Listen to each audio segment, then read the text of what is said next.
I used to believe that a house was more than bricks and walls. It was the proof that sacrifices weren't made in vain. For years, I carried that thought like a shield, protecting me through the endless hours of work, the nights when I counted pennies, and the mornings when exhaustion felt heavier than the sun rising outside our window. Our house, stood as a monument of everything I had given up and everything I had built. It wasn't just shelter. It was memory, love, and dignity woven together into a place I thought was ours forever. When I married him, he spoke of dreams bigger than the stars, of futures that glowed like gold. He said our home would be a castle, and that I, his wife, would be the queen who never had to worry about the storms outside. At first, I believed him. He walked with the kind of confidence that could convince anyone of anything, and I wanted so badly to trust that his strength meant safety. But dreams have a way of hiding shadows, and his promises were only strong enough to cover the silence that grew between us. On the outside, people saw us as a couple who had it all: a husband admired by many, a wife who seemed to live in comfort, and a home that looked like a picture pulled straight from a magazine. Neighbors envied the flowers in our garden, friends praised the gatherings in our living room, and even my children thought we were untouchable. But behind closed doors, the silence spoke louder than words. His cold glances, his dismissive tone, the way he turned every conversation into a mirror reflecting only himself. It was the slow erosion of everything I thought marriage was meant to be. It wasn't violence that destroyed me. It wasn't shouting or storms. It was the emptiness, the way he made me feel invisible in my own home. And yet, I clung to the house as if it could anchor me, as if its walls could keep me standing while my marriage quietly crumbled. What happens when silence becomes your prison? What happens when the place you fought to build becomes the very tool used to break you? I never imagined that my husband, the man I trusted with my life, would turn that house into a weapon. But long before I realized it, he had started showing signs. Expensive suits began replacing the simple clothes he once wore. Dinners became less about family and more about showcasing himself. And when I asked questions, he would smile that hollow smile and tell me not to worry. I didn't know then that each answer was another stone, stacked on top of a lie. Still, I endured. I told myself I was doing it for the kids, for stability, for the promise that tomorrow might be better. That's what women like me are taught, to hold the pieces together no matter how sharp they become in our hands. And yet, deep down, I felt the truth clawing at me. Stability built on silence is just an illusion waiting to collapse. If you've ever felt betrayed by someone you trusted the most, like your voice didn't matter, hit like and subscribe. This story will shake you, because it is not just about betrayal. It's about the moment silence finally breaks and dignity demands to be heard. I didn't know then that my husband was willing to gamble everything we had just to feed the hunger of his ego. I didn't know the walls of my home were not as strong as I believed. And I certainly didn't know that the man who once called me his queen was preparing to strip me of the very crown I had fought so hard to hold. Tell me, what would you do if the dream you built with your own hands suddenly belonged to someone else's fantasy? I used to tell myself that every marriage had cracks, that silence was normal, that distance was just the price of time, and that husbands became colder because of stress, not because of choice. But lies like those are dangerous. They are the ones we tell ourselves to keep standing even when the ground beneath us is already shaking. I told myself he worked long hours for us, for the children, for the house. And yet, when he walked through the door, his presence never felt like comfort. It felt like a stranger walking into my home and pretending he still belonged there. Behind closed doors, the truth was far less polished than what the world saw. People admired his charm, his ability to tell stories that made everyone laugh. But inside, the laughter disappeared. His words became sharp, not loud, but cutting. He had mastered the art of making me feel small without ever raising his voice. It was the way he looked at me when I spoke, as if my thoughts were interruptions instead of contributions. It was the way he brushed past me, distracted, as if I were just another piece of furniture in the house. I started noticing how much he lived outside of our walls. Business trips grew longer. Meetings ran late. His phone became another body part always in his hand, always turned away from me. I remember once reaching out to touch his arm while he scrolled, and he pulled away so quickly that my hand froze midair. That was the night I realized the warmth I had once counted on had become untouchable. But I told myself not to read too much into it. That's how silence survives, by convincing you that what you see isn't real. Money also began to move in ways I didn't understand. Receipts tucked into his jacket for dinners I hadn't shared, charges on cards from places I had never been. When I asked, he always had answers rehearsed so perfectly they almost sounded true. He made me doubt my own judgment, twisting my questions into accusations. "Don't you trust me?" he would ask, his voice calm but edged with something sharper. And so I stayed quiet, because questioning him felt like betrayal, even though betrayal was already happening in ways I couldn't yet see. And then there was the way he flaunted the house, not as a home, but as proof of his success. Every time someone visited, he would speak about it as though he alone had built it. "My house," he would say, "not our home." He wore those words like a crown, a reminder that everything was in his name, that my years of sacrifice were invisible because my signature was missing from the papers. And each time, I smiled politely, swallowing the bitterness rising in my throat. That smile became my armor, thin and fragile, but the only shield I had left. Our children, too, began to sense the cracks. They didn't understand the silences, the way dinner felt like a performance where everyone had to play a role. They asked me why their father never stayed long at the table, why he was always leaving, why he didn't laugh like he used to. I told them stories, excuses to protect their image of him, because I thought protecting their innocence was worth my silence. But every excuse chipped away at me until I barely recognized the woman I had become. And then came the friends, the ones who admired him,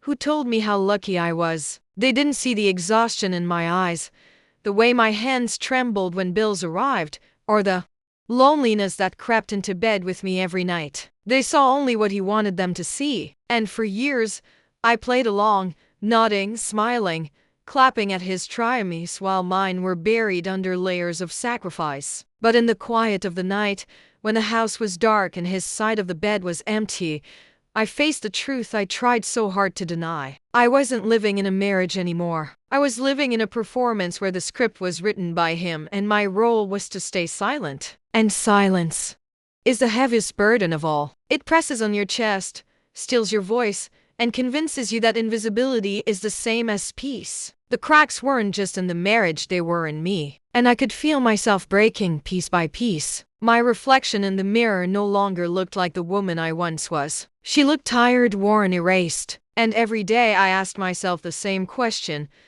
how much longer can I hold the weight of a life that isn't mine anymore? Because deep down, I already knew. Silence doesn't save you. It only delays the truth that is already waiting to destroy you. Stay tuned, sometimes the smallest detail can unravel the biggest secret. And tell me, have you ever ignored red flags because you were too loyal to see the truth? It started as an ordinary morning, the kind where routine blinds you to the storm waiting just beyond the window. I was clearing the table, folding napkins, when I noticed an envelope peeking out of his briefcase. It wasn't unusual for him to leave papers scattered, contracts, receipts, bills, but something about the way this one was tucked half hidden called to me. My hands hesitated, trembling before I even touched it, as if a part of me already knew it carried a weight heavier than paper should hold. The envelope was crisp, the seal broken. Inside was a document with words that burned themselves into my eyes. Transfer of property. Our house, the very foundation of my children's laughter, the place I had sacrificed everything to preserve, was listed there. Sold. Not for us, not for security, but for him. My name wasn't anywhere on the page. Just his bold signature.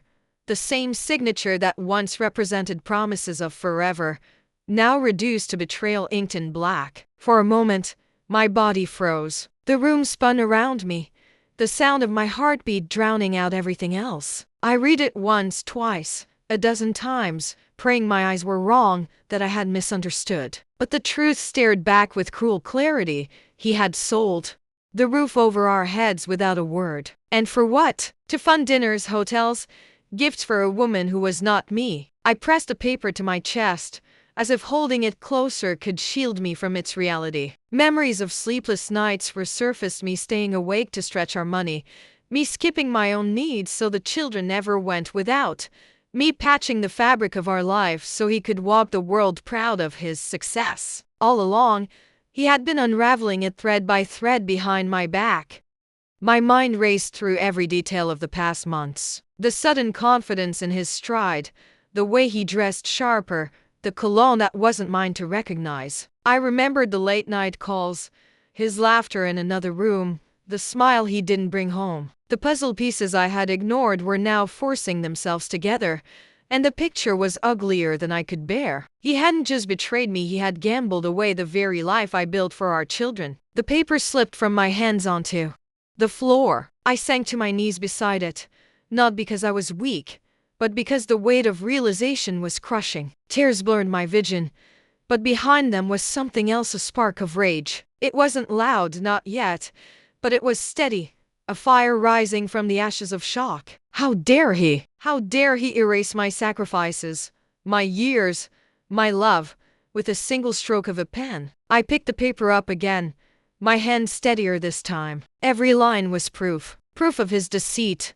proof of his arrogance, proof that he believed I would remain silent no matter how deep he cut. But the truth is, silence has limits. And in that moment, I felt mine shatter. I didn't scream. I didn't run. Instead, I tucked the paper carefully into a drawer he never opened. For the first time in years, I had something powerful, evidence. Evidence not of suspicion, but of fact. And with that evidence, I wasn't just a wife betrayed. I was a woman preparing for war. The children were playing in the next room, their laughter innocent, untainted by the storm brewing beneath their feet. I looked at them, their little faces glowing with trust, and I made a vow. I would not let him strip away their home without a fight. He could sell walls and roofs, but he would never sell my spirit. That night, when he came home, I studied him with new eyes. Every word he spoke was a lie wrapped in charm. Every gesture was performance. And though I nodded, smiled, and played my role as always, inside me something had shifted. He didn't know it yet, but his game had changed, because now, I wasn't the silent wife he counted on. I was a woman with truth in her hands and fire in her heart. The paper that was meant to erase me had become my weapon, and I promised myself I would use it. Because when a man tries to destroy your life in secret, the most dangerous thing you can do is show him you're stronger in the light. Stay tuned, the evidence of betrayal is never just paper. It's the moment you decide to stop being silent. Tell me, what would you do if you found proof that your whole life had been sold behind your back? Would you confront immediately, or would you wait and plan your move? The moment came sooner than I expected. I thought I had time to breathe, to gather strength, to calculate my next step. But betrayal has a way of forcing itself into the light, whether you are ready or not. One evening, as the children finished their homework and the house settled into the quiet rhythm of night, his phone buzzed on the table. Normally, he kept it glued to his hand, guarding it like a treasure chest full of gold. But this time, he was in the shower, and the screen lit up for just a moment too long. Curiosity and dread pulled me closer. I wasn't searching for proof, I already had the paper locked away like a blade waiting to strike. But something inside me told me to look, and when I did, the world I thought I knew dissolved in an instant. Her name glowed on the screen, a woman I had never met, yet suddenly felt I had known all along. The preview of the message was enough to turn my stomach. I can't believe you did that for me. Selling the house just to prove how serious you are. You're incredible.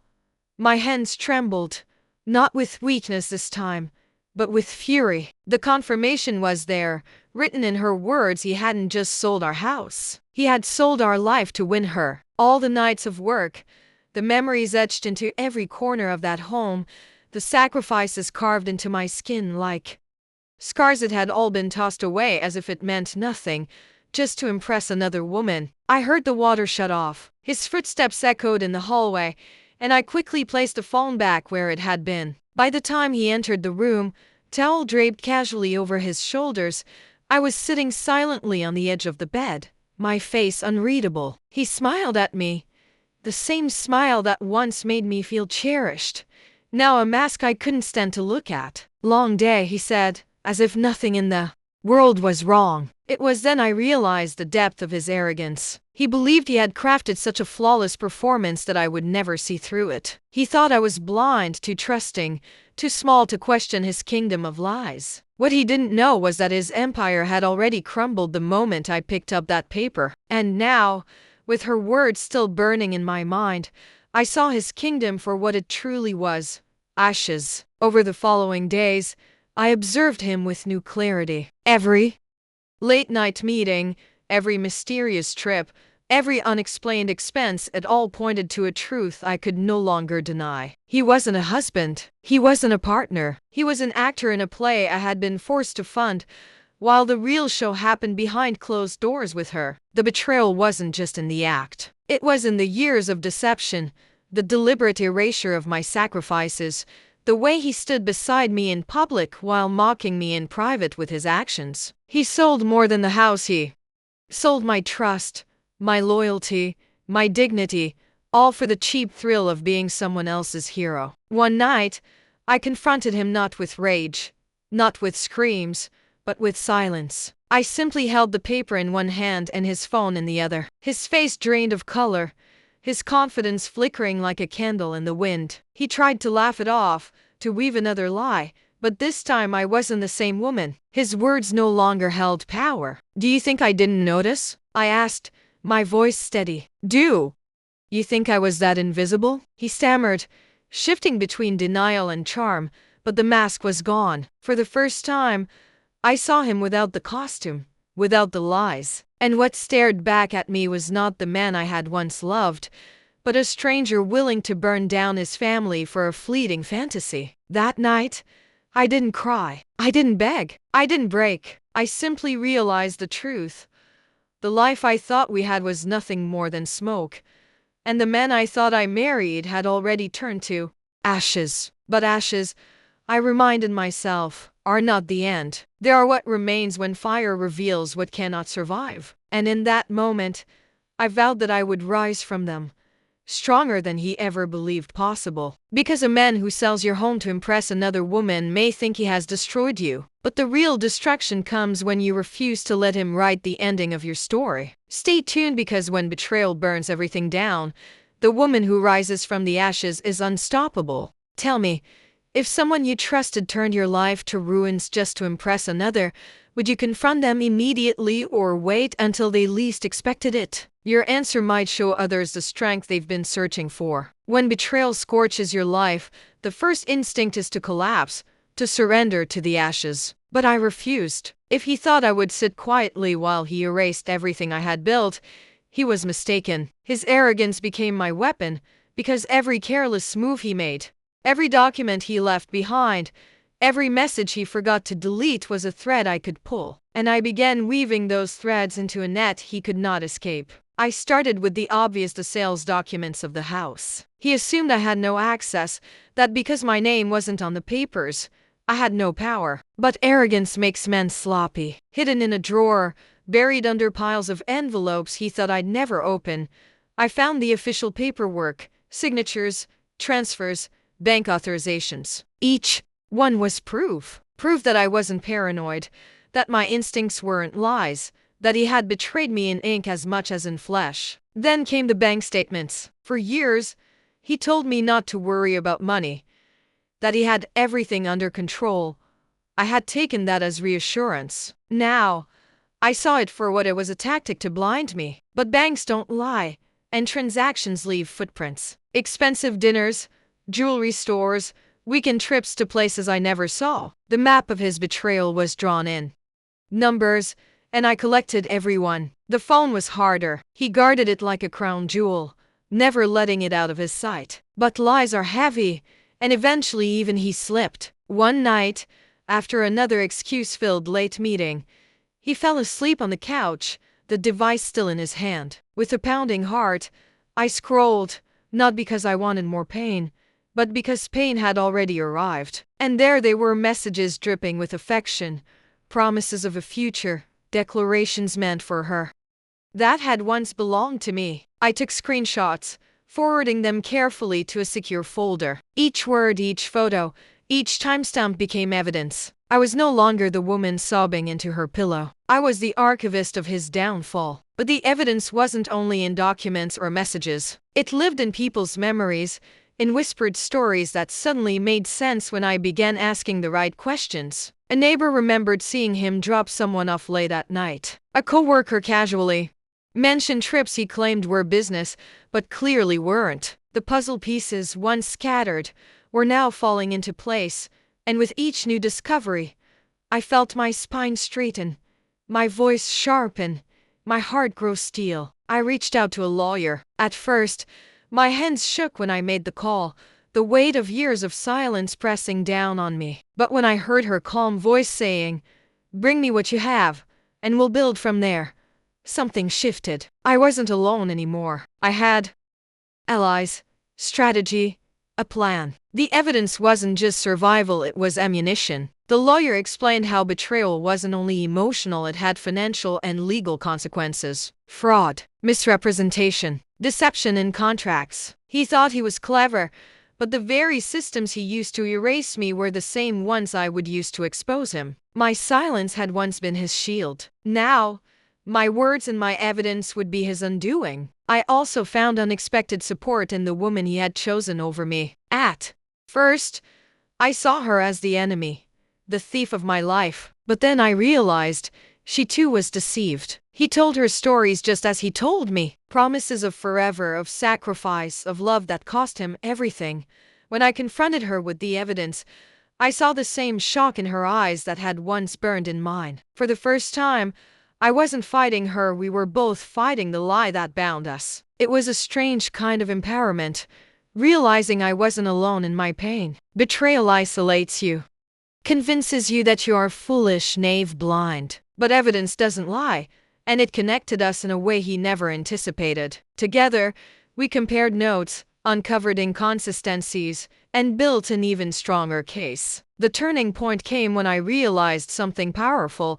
The evidence wasn't only for the courtroom. It was for me. For every time he made me feel crazy. For every insult disguised as a joke. For every late night he waved off as business. Each piece of proof wasn't just ammunition, it was validation. I wasn't invisible. I wasn't paranoid. I wasn't weak. I was right. Day by day, I gathered, documented, and filed. Each paper became a shield. Each screenshot a sword. I wasn't just preparing for a legal battle, I was preparing for my rebirth. He had tried to erase me, but I was carving my story into stone, impossible to deny or rewrite. And so, when I looked at the growing pile of evidence binders filled with the truth he thought he had buried, I felt something I hadn't felt in years. Power. Not borrowed, not given, but earned. My silence had been shattered, and in its place rose a voice he could never silence again. Stay tuned, because when a woman gathers the evidence of her erasure, she doesn't just build a case. She builds a revolution. Tell me, if you uncovered undeniable proof of betrayal, would you confront them immediately or save it for the perfect moment to strike? Your answer might just inspire someone else to find their own strength in silence turned into fire. There comes a moment in every lie when the mask slips, when the performance falters, and the truth stands naked in the room. For years,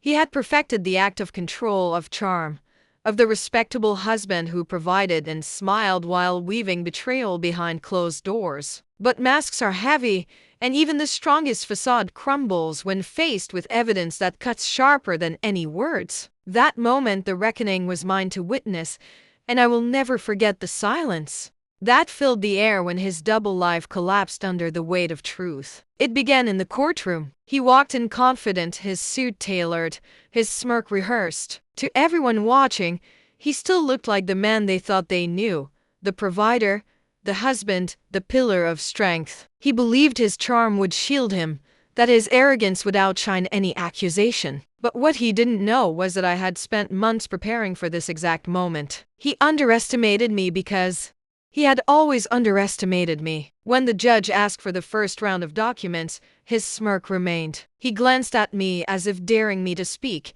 daring me to collapse in front of the crowd. But when my lawyer handed over the papers, the sales contract of our home, the bank transfers, The hidden accounts, his eyes shifted for the first time. It was small, almost imperceptible, but I saw it. The mask cracked. Then came the messages, projected on the screen.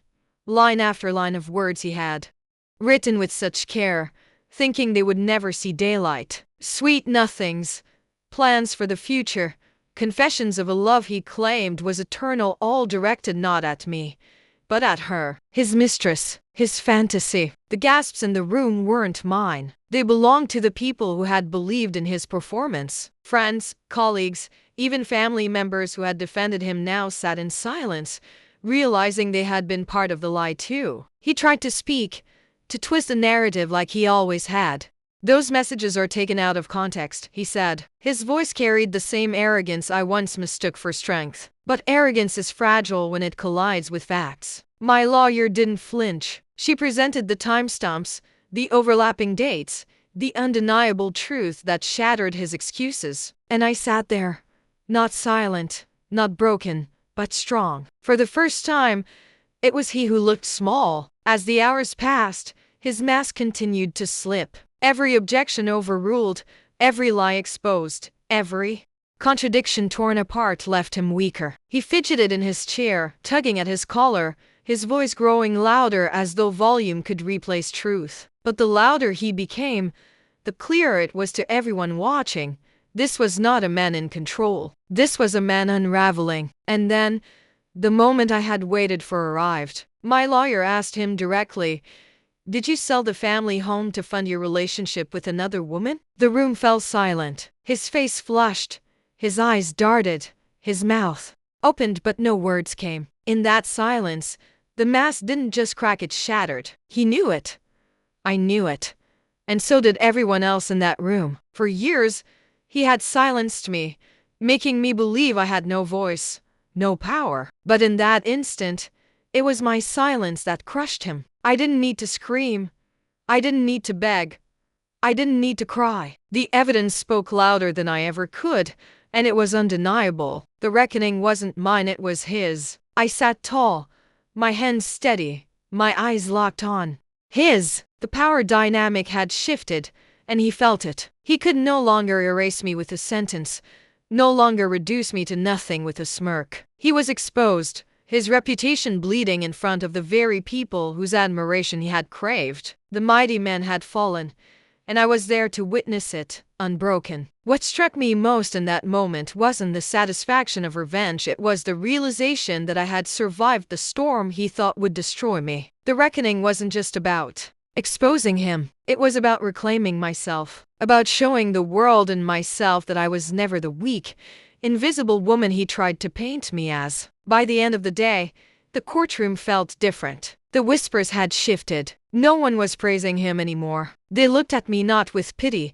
but with respect. They saw me, and for the first time in years, I saw myself reflected back in their eyes as someone more than just his wife. I was the woman who refused to be erased. Stay tuned, because reckoning isn't the end. It's the beginning of rebuilding. Tell me, if the mask of someone you trusted suddenly fell in front of everyone, would you stand tall and let them drown in their own lies, or would you still feel the urge to rescue them? Your answer might be the mirror someone else needs to finally let go. When the dust settled, when the courtroom emptied and the whispers faded, I found myself standing in a silence that felt foreign yet liberating. For years, silence had been my prison, the heavy blanket that suffocated my voice and trapped me in his narrative. But this silence was different. It wasn't the silence of oppression, it was the silence of peace, of freedom, of beginnings not yet written. I walked out of that building not as a woman discarded, but as a woman reborn. At first,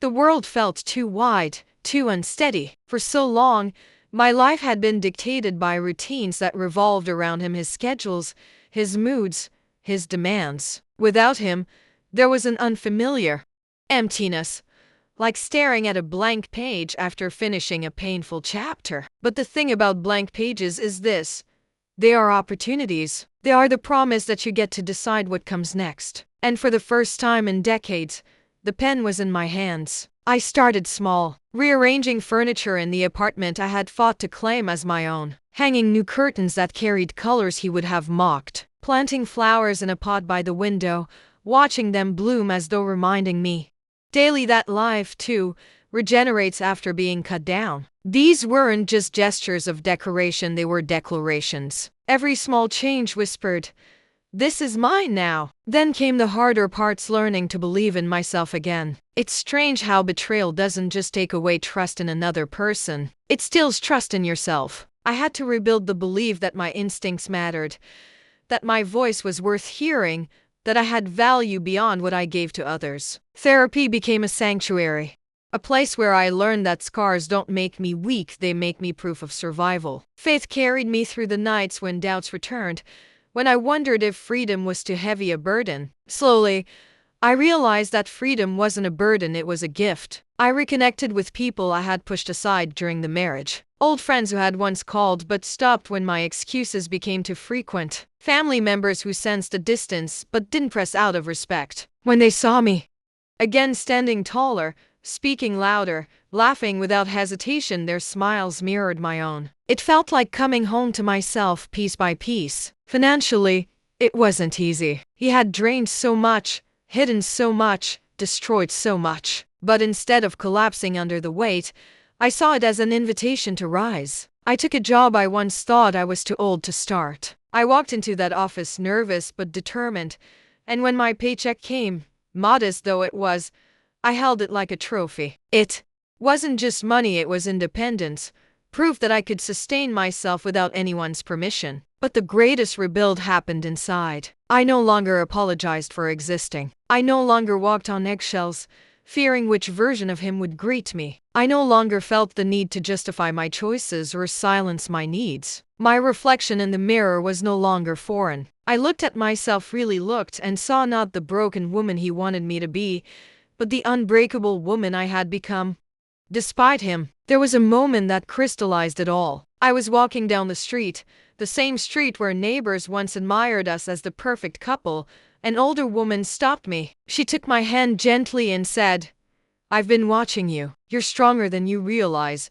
Tears welled in my eyes, not because of the words, but because for the first time, I believed them. Rebuilding isn't about erasing the past. The past lingers in memories, in scars, in the lessons etched into your bones. But rebuilding is about choosing how to carry that past. I could carry it as a chain, heavy and suffocating, or I could carry it as armor, reminders of battles fought and victories won. I chose armor. He thought selling the house would destroy me. He thought betrayal would silence me. He thought humiliation would break me. But what he never understood was this: you cannot destroy someone who refuses to surrender. You cannot erase someone who decides their own story. And my story didn't end with him, it began the moment I walked away. Now, when I look back, I don't see ruins. I see foundations. And on those foundations, I am building something he will never touch. A life that is mine. A life rooted in dignity, fueled by resilience, and shining with the light of a woman who knows her worth. If you've ever felt like someone tried to strip you of everything, remember this: nothing, not betrayal, not lies, not even loss, can take away your ability to rebuild. That power belongs only to you. And now I want to ask you, if everything you thought was stable crumbled tomorrow, would you see only the rubble, or would you recognize the chance to build something stronger? Share your answer in the comments, because your story of resilience might be exactly what someone else needs to hear today. There comes a moment, after the storms have raged and the walls have fallen, when the silence that once terrified you becomes the very sound of peace. It is not the silence of suppression anymore, but the silence of strength, of prayers answered, of wounds that no longer bleed but instead testify to survival. I never thought I would stand here,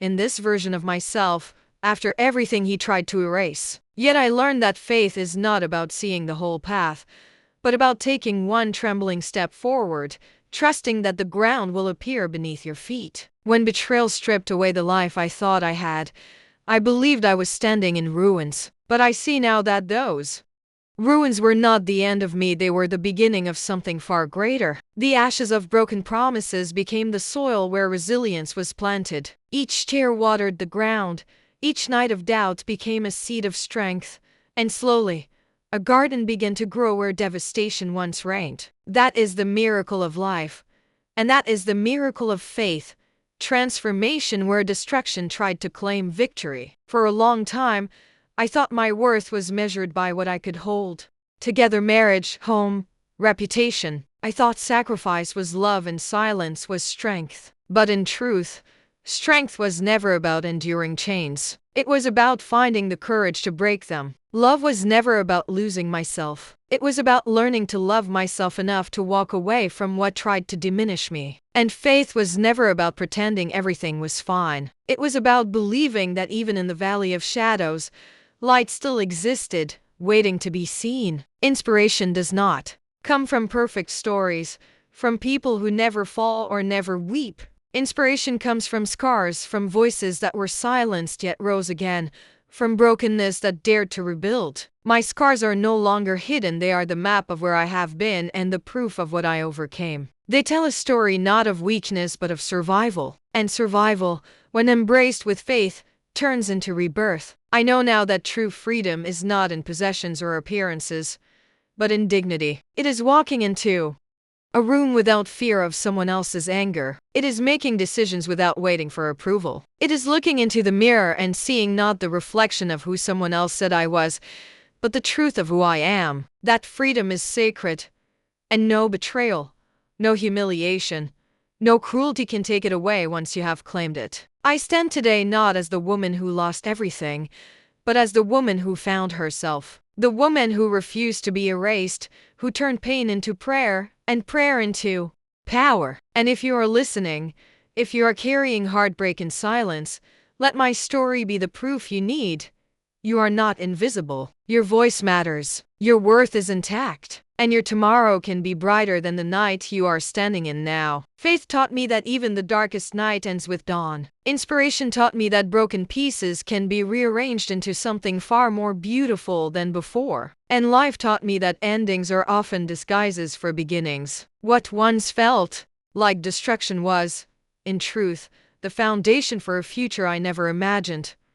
A future rooted not in fear but in freedom. So I choose to carry my past not as a weight, but as wings. Every insult he spoke became fuel. Every attempt to erase me became proof of what I was fighting for. Every scar became a reminder that I survived what was meant to destroy me. And survival is never small, it is everything. This is what I want you to take with you.